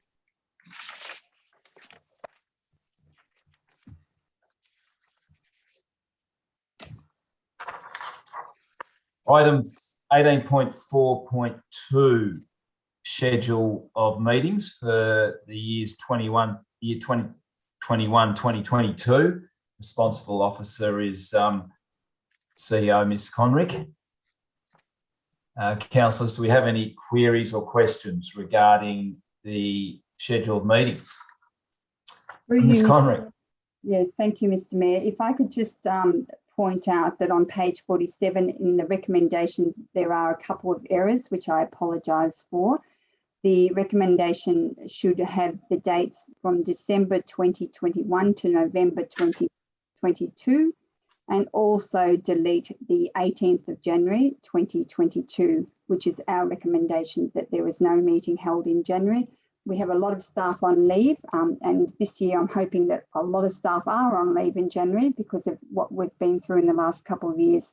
So I'm recommending that we don't hold a council meeting in January. Thank you. Thanks, Madam CEO. Any questions regarding that, councillors? Councillor Rabi. Yes, through you, Mr. Mayor. So, Madam CEO, you would agree that the schedule on page 46 would be correct? That is correct, Councillor Rabi. That's would be our recommendation. And again, apologies for the errors there. Yeah, thank you. No further questions. Councillors, do we have a motion in relation to item 18.4.2? Councillor Webb. Thank you, Mr. Mayor. The motion being that Council adopt the following meeting schedule from December 2021 to November 2022. The schedule being as written on page 46 of tonight's agenda, not that which is in the recommendation. Thank you. Thanks, Councillor Webb. Do we have a seconder? Councillor Holcomb. Councillor Webb, do you wish to speak to the motion? Just to say that I hope we have an opportunity this year coming to get out to some of these outlying communities and engage the community there with our council meeting. Yeah, Councillor Holcomb. No further comment. Thank you. In that case, I'll put this motion to a vote. All those in favour? Against?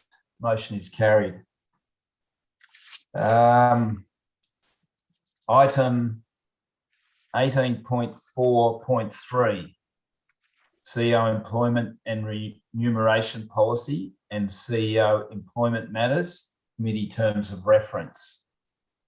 The responsible officer is Janique Snyder. And thank you, Mr. Mayor. I'll depart for the moment. Thank you. Thank you, Madam CEO.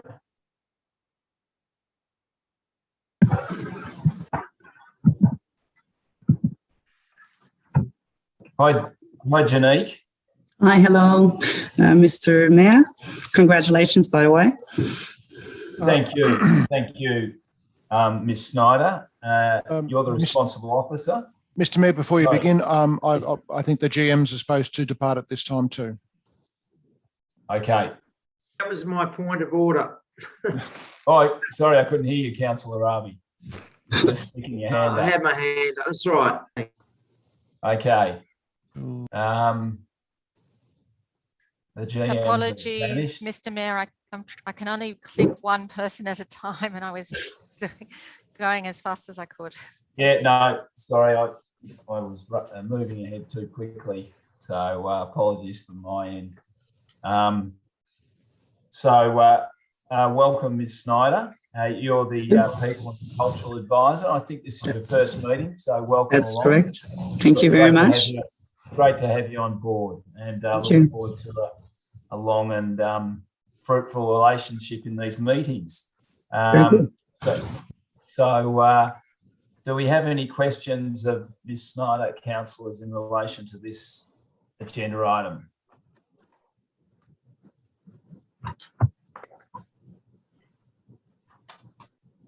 No questions or comments?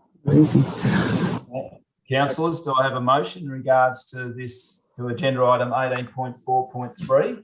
Councillor Sladden. Councillor Sladden, you're on mute.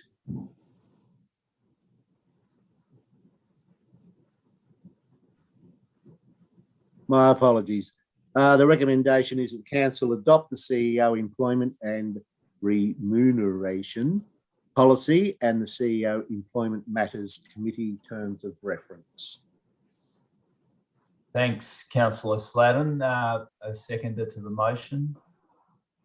Councillor Webb. Councillor Sladden, do you wish to speak to the motion? It's pretty much a procedural matter, Mr. Mayor, and complies with the new Local Government Act 2020. So that's all I'll have to say. Thanks, Councillor Sladden. Councillor Webb, do you wish to speak to the motion? Any other thanks, Mr. Mayor. councillors? In that case, I'll put the motion to a vote. All those in favour? Motion is carried. Thanks. Thank you. Ms. Snyder, good to have you along. Thank you. I'll see you soon. See you soon, yeah. Right. Moira, will you be able to get the crew back in? So you can admit them all together, but only get rid of them one at a time. Is that right? Or you just did it quickly? Through you, Mr. Mayor, it's easier when they're all in a row, and I was also having to rename someone typing, so I was multitasking. Okay, thanks. Yep. So item 18.4.4, council appointed representation on committee. The responsible officer is Coordinator of Government and Risk, Moira Moss. Councillors, do we have any questions or queries regarding these appointments before we start? Councillor Sladden? I think just to clarify regarding the BCRAC, that is the Business and Community Advisory Group, my understanding is that a formal report will come to council at the December meeting, which does disband the current committee, and the terms of reference, given the 12 months will have expired. And yeah, that report will detail any reformation of a like-minded group. So we need to, well, there is no need to look for an appointment at that one at this stage. Thanks, Councillor Sladden. That's noted. The first committee is the Mansfield Shire Audit and Risk Committee.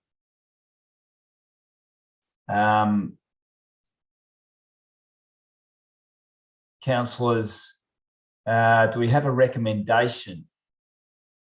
Sorry, we have nominations for this committee, noting that I think the Mayor has to be on this committee. So I obviously nominate myself and any other nominations for this. I'll nominate myself. Councillor Holcomb. Okay. Do I have a recommendation for the Mansfield Shire Audit and Risk Committee? Councillor Sladden. The recommendation that the Mayor, Councillor Tehan, and the Deputy Mayor, Councillor Holcomb, be the representatives on the Mansfield Shire Council Audit and Risk Committee. Thanks, Councillor Sladden. A seconder? Councillor Holcomb. All those in favour of the recommendation? That motion is passed. The second committee is the Chief Executive Officer Employment Matters Committee. The I'll call for nominations. I will nominate myself as Mayor and call for nominations for that committee. Councillor Holcomb, nominated for that committee. Councillor Rabi is nominated for that committee. There's no other nominations, then put the recommendation. Do I have a recommendation for the council appointed for the Chief Executive Officer Employment Matters Committee? Councillor Holcomb. I'd like to move the motion that council nominates the following councillors to Chief Executive Officer Employment Matters Committee. Mayor, Councillor Tehan, Councillor Rabi, Councillor Holcomb. Thanks, Councillor Holcomb. Do I have a seconder? Councillor Rabi.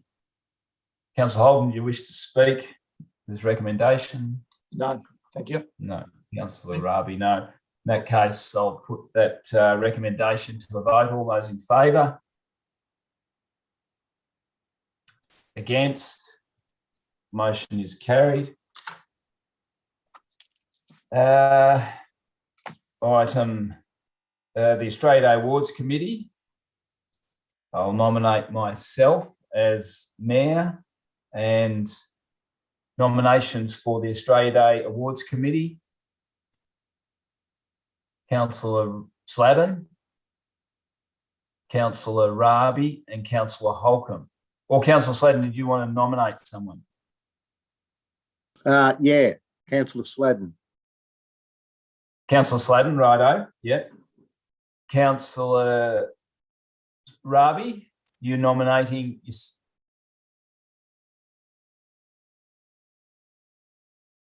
yourself or someone else? Sorry. I'm nominating myself. I'm already on it. I was. Right. On it again.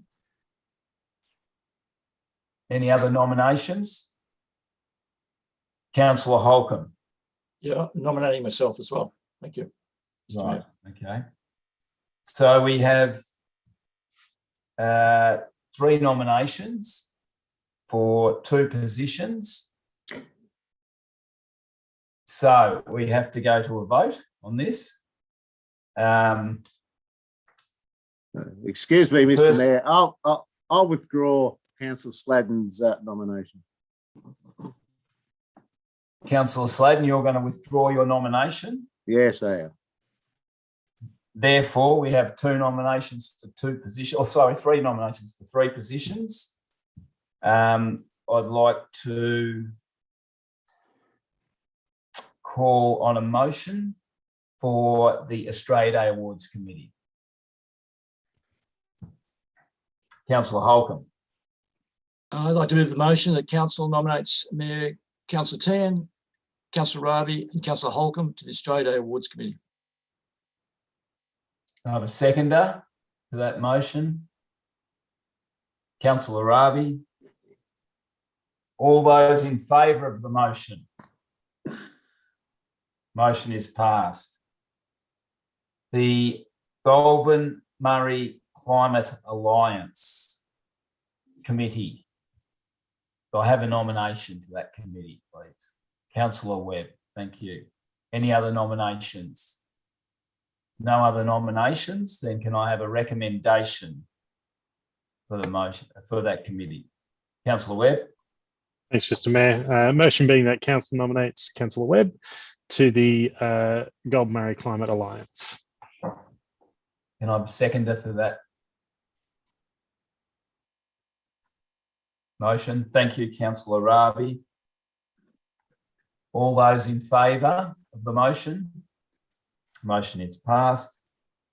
The Hume Regional Local Government Network Committee. The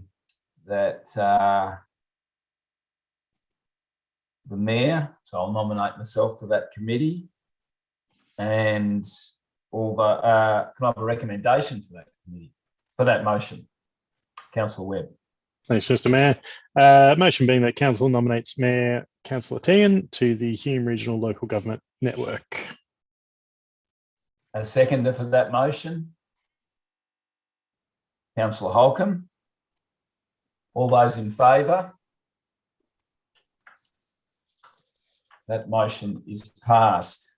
The Lake Eildon Land and On Water Management Plan Implementation Committee. Do I have a nomination for that committee? Councillor Sladden. Can I have a recommendation for that motion? Councillor Webb. Thanks, Mr. Mayor. Motion being that council nominates Councillor Sladden to the Lake Eildon Land and On Water Management Plan Implementation Committee. Can I have a seconder, please? Councillor Holcomb. Could I have a motion in regards to this committee? Councillor Holcomb. The council nominates Councillor Sladden to the Lake Eildon Land and On Water Management Plan Implementation Committee. Did we just do that? Yeah, we just did that. I think we need to vote on that, Mr. Mayor. All right. Excuse me, I didn't realise that after I read it out. I'm just emotions. I'm too emotional after all these motions. Sorry, could I have a proposer and I have a seconder for the Lake Eildon Land and On Water Management Plan Implementation Committee? Could I have all those in favour? Against? Carried. Oh God, there's another one. Okay, the Municipal Association of Victoria Committee. The Mayor, I nominate myself, Councillor Teagan, for this committee, and I need a nomination for Deputy Mayor, Councillor Holcomb, or sorry, Councillor Sladden. You're nominating Councillor Holcomb. That's good. All those in favour? Oh, sorry, I need a recommendation for that committee. That the Councillor Webb. Oh, well. No. Go on, keep going. All right. The council appoints Mayor Teagan to the Municipal Association of Victoria and appoints Deputy Mayor Councillor Holcomb as substitute council representative to the MAV. Do I have a seconder for that motion? Thanks, Councillor Sladden. Oh, Sladden. I'll put that motion for that committee to the vote. All those in favour? Against? Carried. The North East Local Government Waste Forum, the Committee of the North East Regional Waste and Resource Recovery Group Committee. Can I have a nomination for that committee? Councillor Rabi. No other nominations. Can I have a recommendation? Councillors. Councillor Sladden. The council nominate, the council appoint, sorry, Councillor Rabi as a representative to, hasn't it got a new name, Councillor Rabi? No, that's the same name. Is it? Okay. Yeah. To that group. To the northeast, yep. Okay. Do I have a seconder for that? Councillor Holcomb. All those in favour? Against? Motion is carried. Moving along, the Rural Councils of Victoria Committee. I will nominate as Mayor, and I need a seconder. I need a nomination for the second position. Mr. Mayor, it's just either the Mayor or one councillor, I believe. Four. Okay, sorry, yep, correct. Councillor Webb, thank you for that clarification. Can I have a motion in regards, Councillor Holcomb? Yeah. Hang on, I'm just a little bit clear. Do you want a motion? Yes, please. The council nominates Mayor, Councillor Tan, or Councillor, sorry. Nominates Councillor Tan to Rural Councils Victoria. For you, Mr. Mayor, there is an error there. It should be that council appoints Mayor, Councillor Tan, and another councillor to the Rural Councils Victoria. So it is two, is it? Right. Oh. Okay. Oh, well, I'll go back and call for a nomination for the second position on that committee. Councillor Sladden. Yes, I'd like to nominate Councillor Sladden. Thanks, Councillor Sladden. No other nominations. And can I have a recommendation, please, or a motion for that committee? Councillor Holcomb. That council appoints Mayor, Councillor Tan, or Councillor Sladden to Rural Councils Victoria. Thanks, Councillor Holcomb. A seconder. Councillor Rabi. All those in favour? Motion is carried.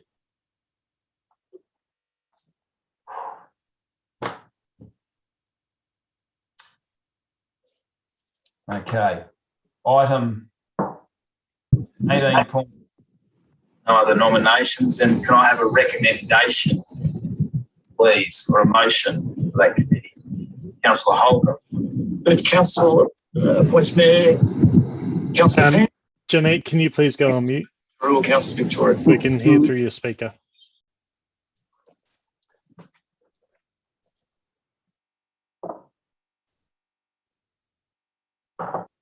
Thanks. Councillor Rabi?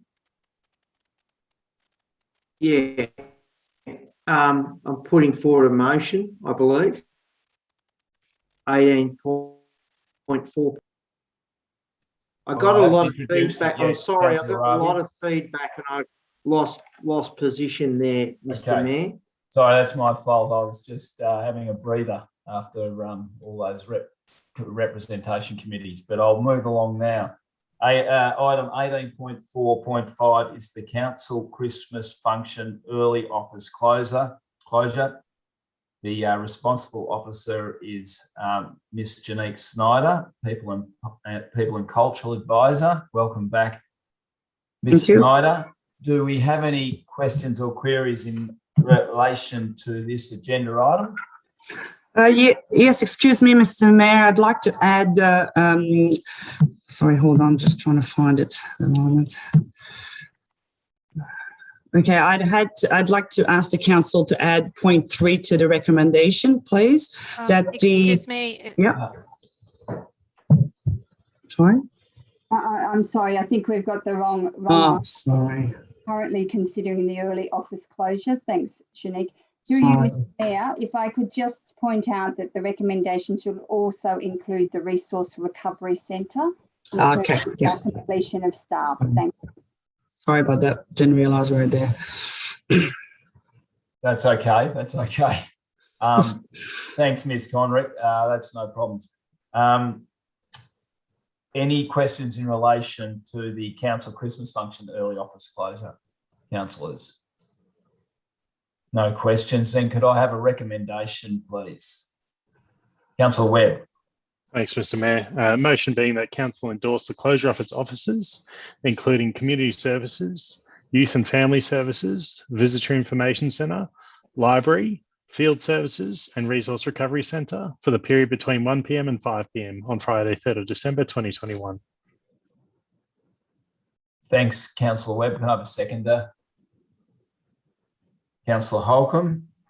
Councillor Webb, do you wish to speak to the motion? Hope they enjoy their party. They've deserved it. Councillor Holcomb. Well deserved. And I hope it's a lot of fun. Anyone else? Could I have a vote on that motion? All those in favour? Against? Motion is carried.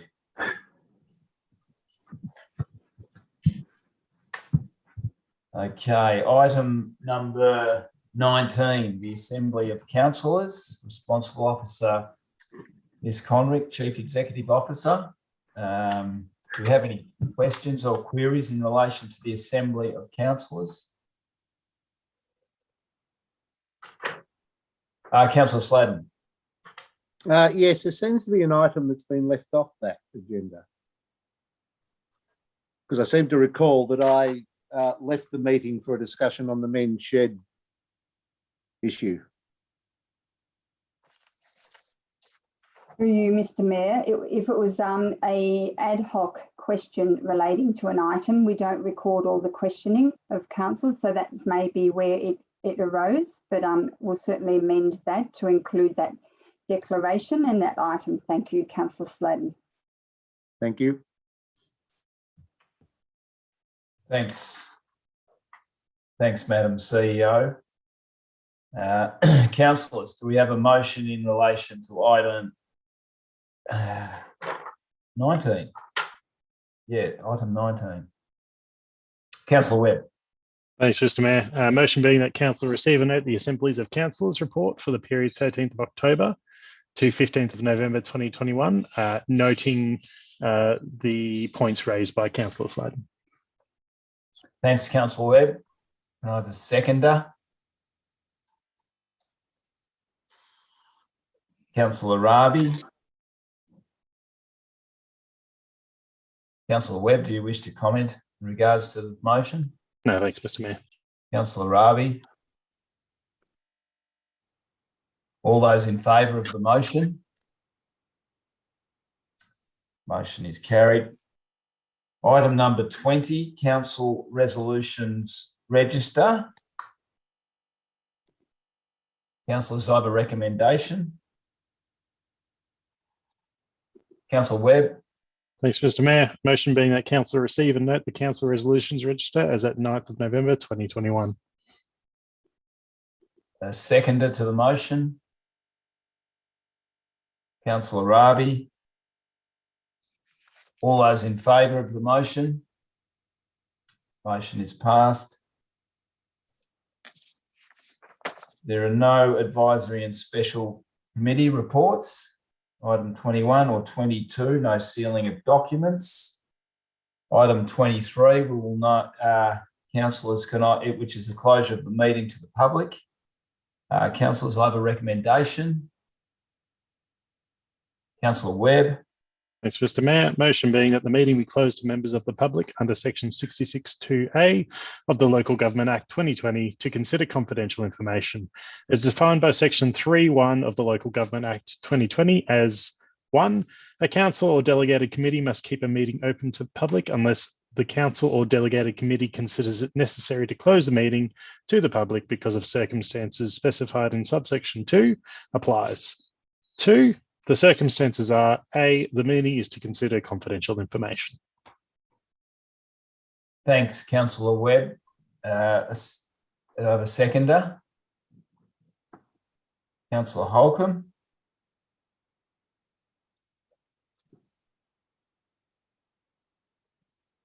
All those in favour of the motion? Motion is passed. We will now close the meeting to members of the public and return shortly.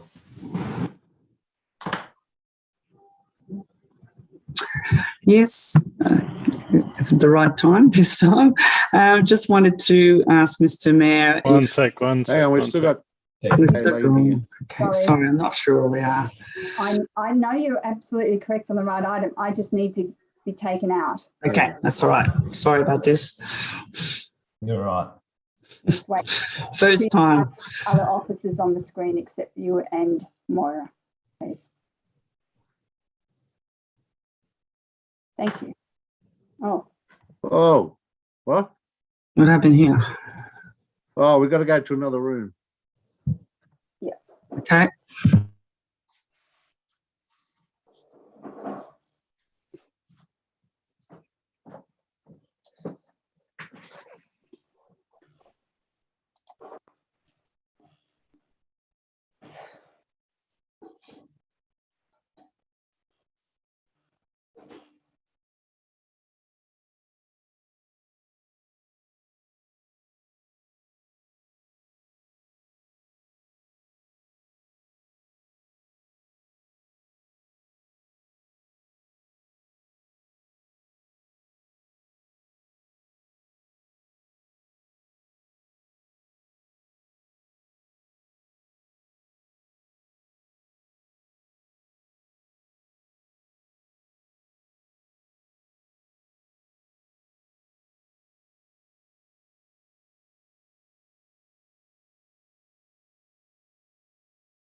We're back. Yep. All good, Moira? I believe so. Are we missing someone? Here they come. Miss Alexander and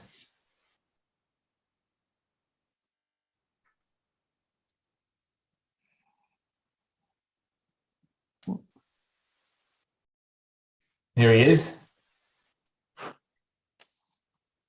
Okay, I'd just like to welcome you all back into the public arena again.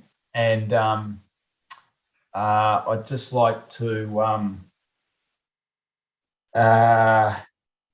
inform you, or inform Madam CEO that great news that your contract has been extended for a further 12 months. Congratulations and thank you very much for wanting to stay with the council, and it's going to be a pleasure to work with you for the next 12 months here for the lifetime of your contract. Thank you, Mr. Mayor, and thank you, councillors, for your confidence. I look forward very much so to the next 12 months. Thank you. Thank you. Thank you, Madam CEO. That's all we have for tonight's meeting. So I'd just like to again thank my fellow councillors for entrusting me as mayor for the next 12 months. I look forward to working with you all and achieving a lot. And also thank you to Ms. Conrick, Ms. Alexander, Kurt and Moira. And I'd like to now officially close the meeting at 7:25. Thank you very much. And good night to all the public, and I hope you enjoyed the meeting.